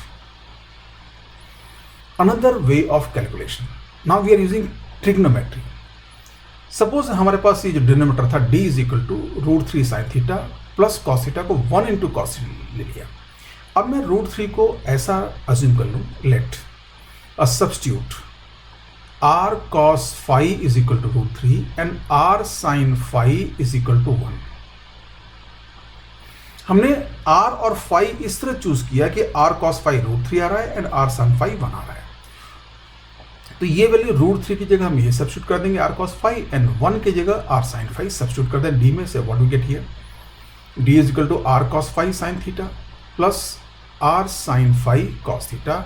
You can take r common, cos 5 sin theta plus sin 5 cos theta, and from composite angle formula you can write it is sin theta plus 5। So d is equal to r sin theta plus 5। इस equation में d की maximum value r होगी कब, जब ये theta plus 5 90 होगा, क्योंकि sign 91 होगा और वो d की मैक्सिमम वैल्यू r होगी। और कब होगी, जब थीटा प्लस 5 90 होगा। अब r और 5 की वैल्यू हम इन दो इक्वेशन से फाइंड कर सकते हैं। r के लिए हम क्या काम करेंगे, इसका स्क्वायर प्लस इसका स्क्वायर करें, तो यहाँ क्या आएगा LHS में r square cos square 5 plus r square sine square 5, r square we can take common, So what you get here, r square cos square phi plus sin square phi and that is 1. So r square और RHS में क्या आएगा, √3 का square plus 1. Similarly phi find करना हो तो इन दोनों को डिवाइड कर दें तो tan phi is equal to 1/√3. So phi is equal to tan inverse 1/√3 मतलब 30 degree. Let us see. Substituting r and phi, d max is equal to r, that is √3 square plus 1 is equal to ये 2 आएगा. तो d max की value r 2 आ गई. तो अगर हम equation 4 में यहाँ पे d max इसकी मैक्सिमम वैल्यू रख देंगे 2, again what you get 5√3. So you get the answer. Simply how we can calculate phi. So phi is equal to what, tan phi is equal to 1/√3.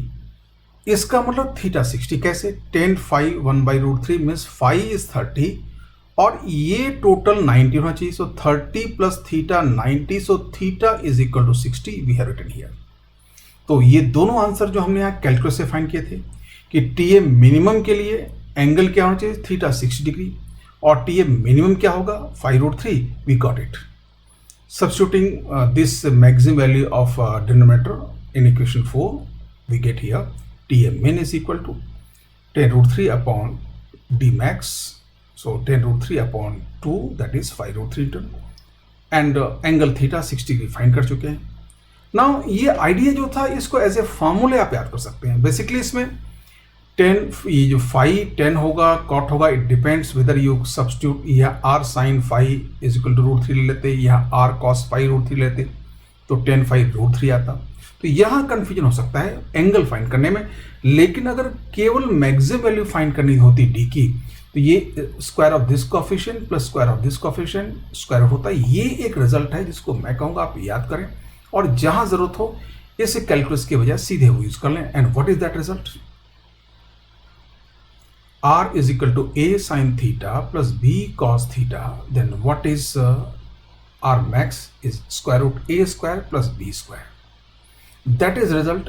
अगर ऐसा कोई expression हो तो इसकी maximum value क्या होगी, square root of this coefficient, square of this coefficient plus square of this coefficient and whole square root. This idea will be very quick if only r max has to be found. Angle find करना होता तो आपको ये calculate करना पड़ता, तो उस time ये अप्रोच और ये अप्रोच ऑलमोस्ट इक्वलेट हो जाती है. बट अगर केवल मैक्सिमम वैल्यू फाइंड करनी हो, इस टाइप का फंक्शन है क्या, a sin theta plus b cos theta, तो maximum value is a square plus b square square हो. ये जहां जरूरत हो उसको यूज करना है. So it will be quick. Graphical method. अब देखिए यहां भी 3 फोर्सेस थे. क्या ग्राफिकल मेथड को सिंप्लिसिटी देगा, let us see. The physical situation of the given setup reveals that for the knot O to be in equilibrium, the vector sum of all the 3 forces acting on it must be a null vector. And situation is this one. And accordingly we can show the forces. Summation F is equal to null vector. So TA vector plus TB vector plus TC vector is equal to a null vector और 0. So here ये जो FBD not का बनाएंगे, TB इधर, TC इधर और TA vertical से theta degree पर. अब इन तीनों फोर्सेस को हम एज ए ट्राइंगल सम करें. Let us draw the first here. अब फर्स्ट से पहले ये एंगल 30, ये 60 था, पूरा 90 30 हो सकता है इसकी जरूरत पड़े, ये एंगल 30 भी शो कर दिया. Now from the T of the box TC is equal tan√3. ये जो tan√3 हमने यहाँ सीधे देख लिया. इसके ट्रांसलेशन इक्विलिब्रियम के लिए क्या होगा, यहाँ की टेंशन tan√3 होनी चाहिए, तो ये वैल्यू tan√3 लिख दी. So what we have, first of all we have drawn this TC tan√3. अब इससे देखो, ये इससे थीटा एंगल पर हमने TA शो कर दिया. अब थीटा एंगल पर नाउ दिस, ये अब देखिए जो TB है वर्टिकल से यहाँ देखें तो ये एंगल भी क्या होगा 30 है, 30 शो कर दिया. ना जस्ट सी, ये एंगल 30 है और TA यहाँ से ड्रॉ करना है, तो TA की मिनिमम वैल्यू तभी होगी जब यहाँ पे 90 हो, क्योंकि अब देखिए ये TB के मैग्नीट्यूड फिक्स नहीं है, TB यहीं खत्म होता, TA ऐसा लंबा हो जाता. तो अगर ये TB को मैं एक्सटेंड कर दूं तो ये TA कहाँ ले जाऊं कि मिनिमम हो, तो परपेंडिकुलर. तो यहाँ पे हमने बहुत आसानी से again we got right angle triangle and minimum value find कर ली. This phi. From the figure, it is clear that for the vector TA to be minimum, it must be perpendicular to the vector TB. Therefore, angle theta must be equal to 60. ये 90 हो गया phi, तो ये theta क्या हुआ 60. तो theta की value 60 again we got very easily. And phi क्या हुआ 90. सो टी ए मिन क्या होगा, ये होगा 10√3 sin 30. सो sin 30 की value half, so you will get again 5√3. T A मिन फाइंड करने के लिए हमने sin 30 यूज कर लिया. अब देखिए थीटा की वैल्यू हम 60 डिग्री फाइंड कर चुके हैं, तो हम इसको भी यूज कर सकते हैं. अगर ये थीटा 60 यूज करेंगे तो what will B T A मिन, 10√3 cos थीटा मीन्स 10√3 cos 60, और T A min is equal to 10√3 cos theta 10√3 cos 60. cos 60 is half 5√3. अब देखिए ये जो आइडिया हुआ सिंप्लिसिटी ग्राफिकल मेथड से आई, आपके माइंड में एक क्वेश्चन आ सकता है, वो ये कि सर पिछले केस में और इस केस में दोनों में राइट एंगल ट्रायंगल बन रहा था, इसलिए केस सिंपल हो गया. अब अगर राइट एंगल ट्रायंगल नहीं बनेगा तो भी केस सिंपल होगा. उस केस में आप ज्यादा इधर उधर न सोच के लेमिस थ्योरम या साइन रूल अप्लाई कर दें. So what the idea we can extract from here, that is here you can realize the simplicity brought in calculations by the graphical method. मतलब आप ग्राफिकल मेथड जो simplicity आई उसको आप realise कर सकते हैं. In situations where right angle triangle is not formed, sine rule or Lem's theorem has to be used. अब देखिए sine rule और Lem's theorem we have done while we are studying vectors. आप उसको revise कर लें, जरूरत पड़ने वाली है. वैसे जिस दिन इसकी जरूरत पड़ेगी I will explain the sine rule, कैसे इसको यूज किया जाएगा. Now let us take the next question. Example 6. The system shown in the figure is in equilibrium under the action of the pull F applied by a man. Find the magnitude of the pull F and angle alpha to maintain the equilibrium.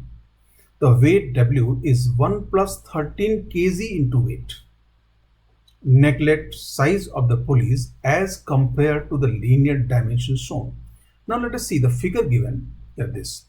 तो linear dimension कौन कौन सी इसमें है, ये √13 metre and √3 metre. इनके comparison में पुली का size हमें नेग्लेक्ट करना है, मतलब पुली को हमें पॉइंट मान के चलना है इस क्वेश्चन में, पहली बात. और दूसरी जो wait W 1 plus 13 kg into weight. kg into weight का मतलब होता है इतने kg के बराबर का वेट होगा, मतलब ये मास ही दिया हुआ है. kg into weight का मतलब होता है मास. मतलब इससे वेट फाइंड करने के लिए इसमें हमें acceleration due to gravity g से मल्टीप्लाई करना होगा.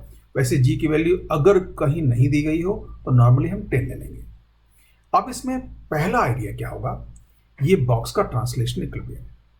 तो ये बॉक्स का ट्रांसलेशन इक्विलिब्रियम अप्लाई करें तो इस रस्सी में टेंशन मिल जाएगी, और इस रस्सी में टेंशन तो ये हाथ जितना फोर्स अप्लाई करेगा उसके हिसाब से डिसाइड होगी. Condition of T of the box, translational equilibrium of the box. तो बॉक्स का एबीडी बनाएंगे. तो ये बॉक्स पर देखिए ये रस्सी मान लें यहां से टेंशन टी अप्लाई कर रही है और इसका वेट W नीचे लग रहा होगा. So what we have this ABD of the box. So from here you can straight forwardly write T is equal W. So coordinate system दिखा दिए XY, summation Fy equal to 0. So T is equal to W. तो हमने ये show कर दिया, और W की value क्या होगी 1 plus 13 into 10 न्यूटन. नाउ अब आगे चलने के लिए हमें ये जो रस्सी है इसमें इसकी टेंशंस कहाँ कहाँ कैसे ट्रांसमिट होंगी उनको एनालाइज करना है. तो पहला हम स्ट्रिंग जो टेंशन ट्रांसमिशन वाला डायग्राम बना लें. Tensile forces in the string, ये सेटअप. अब देखिए इसमें हम मान लें इस आदमी ने इस रस्सी के इस एंड को इस तरफ F से फोर्स F लगाया, तो ये रस्सी भी इस आदमी के हाथ पर फोर्स F लगाएगी न्यूटन थर्ड लॉ से. तो रस्सी में टेंशन यहाँ क्या गई F, तो अब यहाँ F आ गई. Late us see how. ये F, ये रस्सी की टेंशन F. तो इस रस्सी में यहां से यहां तक टेंशन सेम होगी, तो इस एंड पर पुली को रस्सी अपने अंदर की तरफ इधर F से पुल कर रही होगी. अब इस पुली के इस तरफ भी फोर्स F ट्रांसमिट हो जाएगा क्योंकि ये पुली आइडियल पुली है. यहाँ पे रस्सी इस पुली के इस एंड को F से पुल कर रही होगी. अब इस रस्सी के यहां से यहां तक टेंशन में कोई चेंज नहीं होगा, आइडियल स्ट्रिंग है. यहाँ टेंशन क्या हो जाएगी F. ये पुली अगेन आइडियल, इस तरफ टेंशन क्या हो जाएगी F अगेन. अब देखिए यहां से यहां तक स्ट्रिंग में सेम स्ट्रिंग है, तो यहां टेंशन क्या हो जाएगी F. और यहां पे ये रस्सी इस एक्सेल से बंधी हुई है। Now we have seen transmission diagram. अब यहां पे जो टेंशन डब्ल्यू निकाला था, तो ये ब्लॉक पर रस्सी डब्ल्यू फाइंड कर रही है, यहाँ पे अप्लाई कर रही है। तो रस्सी यहाँ पे इस क्लैंप पर नीचे की ओर डब्ल्यू टेंशन ही अप्लाई करेगी। तो जरूरी टेंशन को हमेशा टी शो करें। टेंशन को हमने इस रस्सी में एफ शो कर लिया, इस रस्सी में डब्ल्यू शो कर दिया। अब हमारा अगला स्टेप क्या होगा, ज्योमेट्री ऑफ द सेटअप। क्यों? क्योंकि जब एफ बी डी फाइंड करेंगे तो हमें इस एंगल थीटा की जरूरत पड़ेगी, और वो थीटा इस राइट एंगल ट्रायंगल से मिलेगा, जिसका एक साइड है √13 और ये साइड कितना है √3, और ये साइड है √13, और इसको हम कैलकुलेट कर लेंगे। सो this is the geometrical setup. तो √13 √3, तो ये आपका 4 आ जाएगा। कैसे? Square of √13 13 plus 3 16, square of 16 4।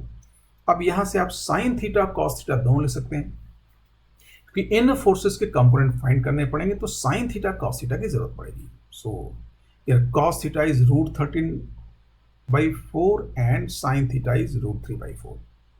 Very obvious.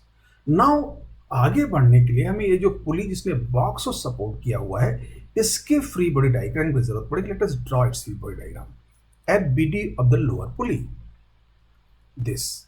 अब देखिए यहां पर ये रस्सी का फोर्स F बड़ा शो कर दिया, और ये एक्सेल पे फोर्स F और ये फोर्स F दोनों पैरेलल होंगे, तो इन दोनों फोर्सेस को हम 2F से रिप्लेस कर सकते हैं। और जैसे इसको हम 2F से रिप्लेस करेंगे, we will find 3 forces. Again there is idea of graphical approach, but we solve this problem first by analytical approach. तो ये FBD तक यहां पहुंच गए। Let us see how we proceed further. Applying conditions of translational equilibrium of the pulley we have. तो ये पुली का FBD हमने वापस रिजॉल्व कर दिया। तो what we get here, this xy component, so what we have summation fx 0 होने के लिए क्या होगा, f cos अल्फा यहां से, और ये 2f था तो 2f sin थीटा, ये x कंपोनेंट क्या हुआ sin theta, 2f sin theta, तो f cos alpha is equal to 2f sin theta, that is one equation. So from here we can find, just see what f and f will cancel. So cos alpha is equal to 2 sin theta, and sin theta की value हम find कर सकते हैं। What substituting sin theta is equal to √3/4 we get cos alpha is equal to √3/2, and cos alpha √3/2 means alpha is equal to 30, cos inverse √3/2, so alpha is equal to 30 degree. So one answer we have found. तो alpha हमें केवल summation fx से मिल गया। अब summation fy is equal to 0 से हमें f की वैल्यू मिल जाएगी, क्योंकि w मालूम है कितना, 1 प्लस √13 kg वेट, मतलब 1 plus √13 whole into 10। 10 is here acceleration due to gravity. So fy equal to 0 summation. So f sine alpha, इसका ये वाला कंपोनेंट f साइन अल्फा, और इसका क्या होगा f cos theta plus f cos theta 2f cos theta. So f sin alpha इसका component, और इन दोनों का 2f cos theta is equal to w। So this is the summation fy equal to 0। Now substitute the values. Substituting alpha is equal to 30 and w is equal to 1 plus, that is √13 into 10, and cos theta is equal to √13/4. What we get, you see here, यहाँ पे alpha की 30 रख देंगे, cos theta की value हम पहले geometrical setup में find कर चुके हैं, √13/4 you can remember. So f sin 30 plus 2f √13/4 is equal to 1 plus 13 into 10. Now we can put the value of 30 degree, so half. So f into half plus f into √13/2 is equal to 1 plus √13 10. यहाँ से f/2 common लेंगे तो 1 plus √13 cancel हो जाएगा, and 2 यहाँ multiply होकर 20 आ जाएगा, and we can simplify this. So 1/2 plus √3/2 this, एंड f is equal to 20. So in this way we can solve this problem by using summation fx equal to 0, summation fy is equal to 0, doing Cartesian component, and that method is known as analytical component method or analytical method. अब जैसे कि बात हुई थी, इन दोनों f को अगर combine कर दें तो ये 2f बन जाएगा। तो हमारे पास 2f फोर्स इधर थीटा एंगल पे वर्टिकल से, और f यहाँ हॉरिजॉन्टल से अल्फा, और ये w, तो 3 साइमल्टेनियस फोर्सेस के एक्शन में ये पुली इक्विलिब्रियम में है। तो ग्राफिकल अप्रोच का आइडिया भी बनता है।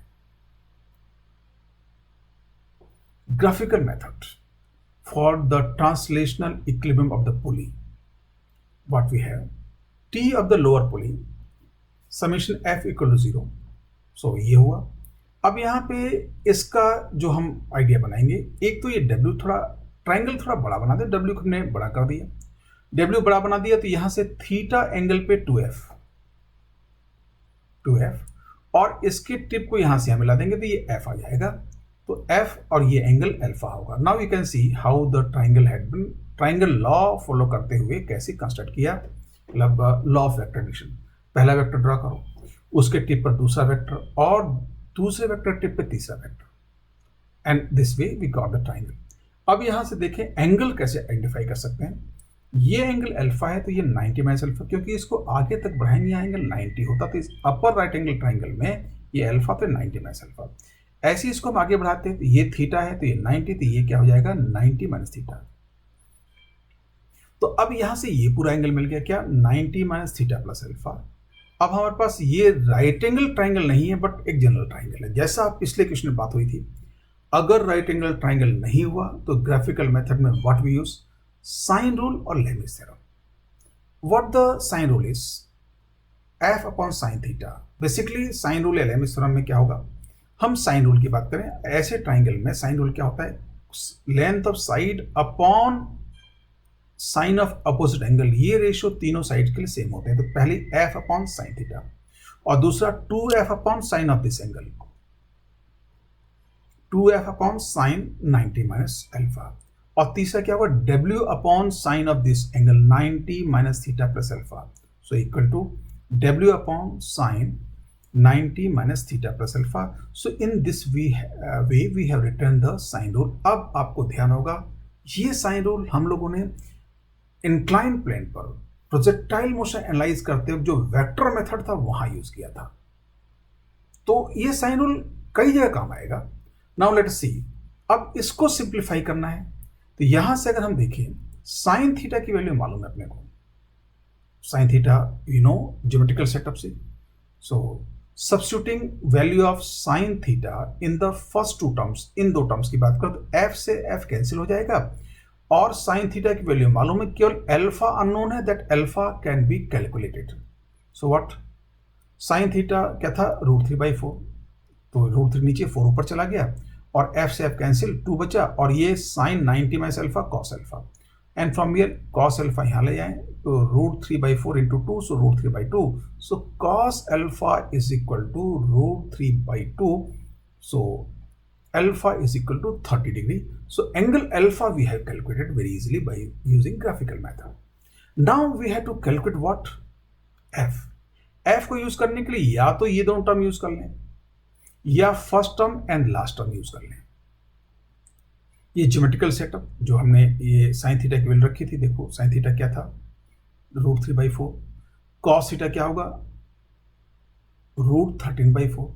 Now let us further from the first and the third term. First and third क्यों यूज किया, क्योंकि इससे थोड़ा सा ये इजी होगा. यहां पे f upon sine theta, sine theta क्या है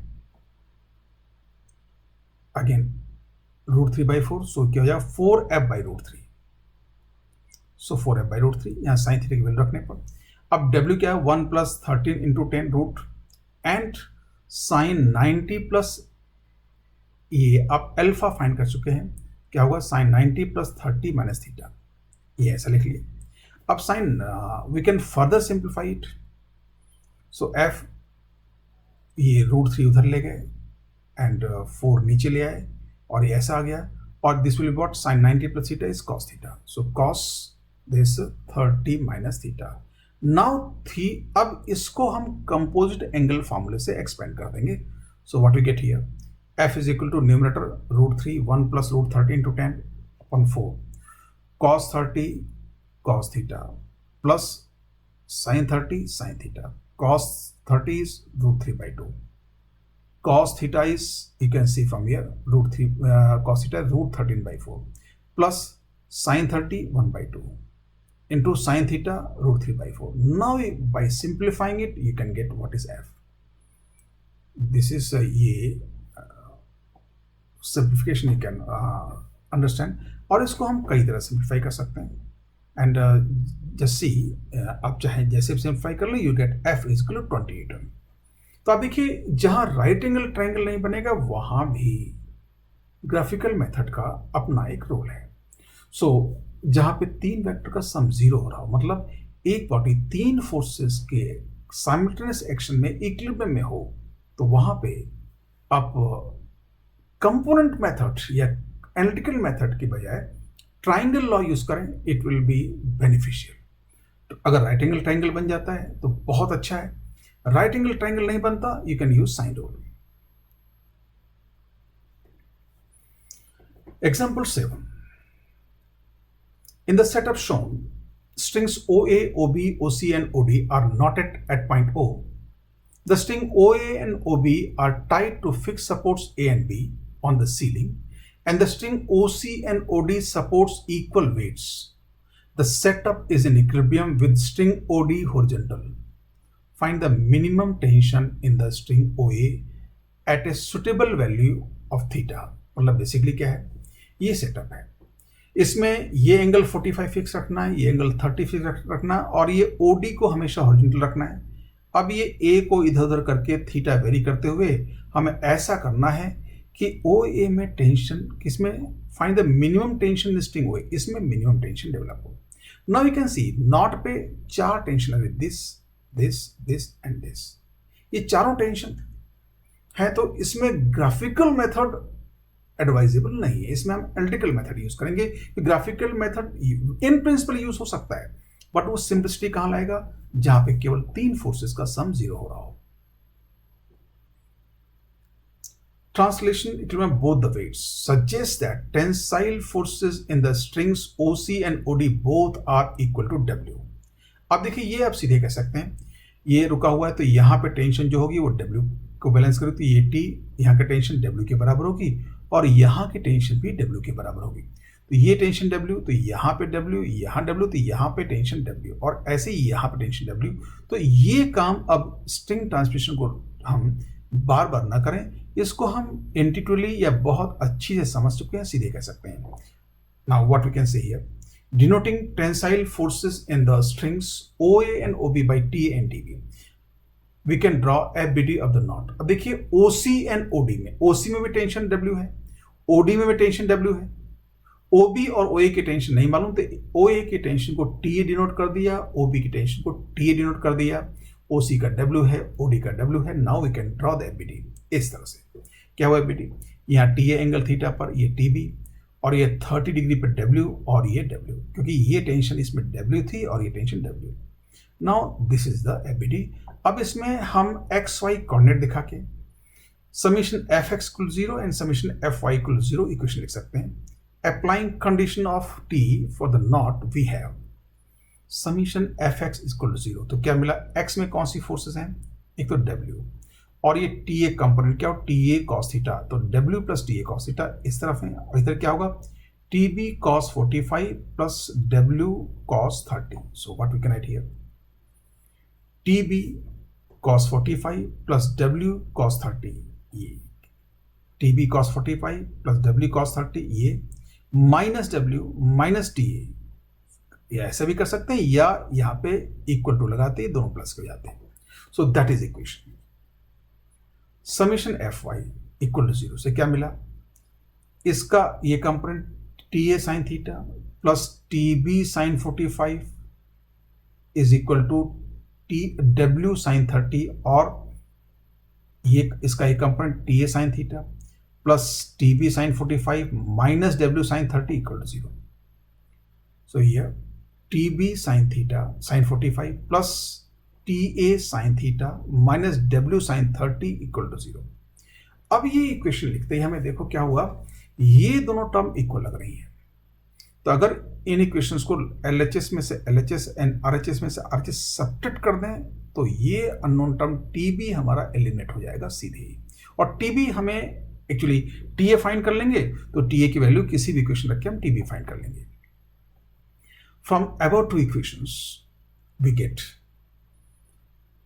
what, substitute करते W cos theta minus W minus TA cos theta minus T A sine theta minus W equal to zero और इक्वल टू क्या हो T A sine theta minus this, we get this.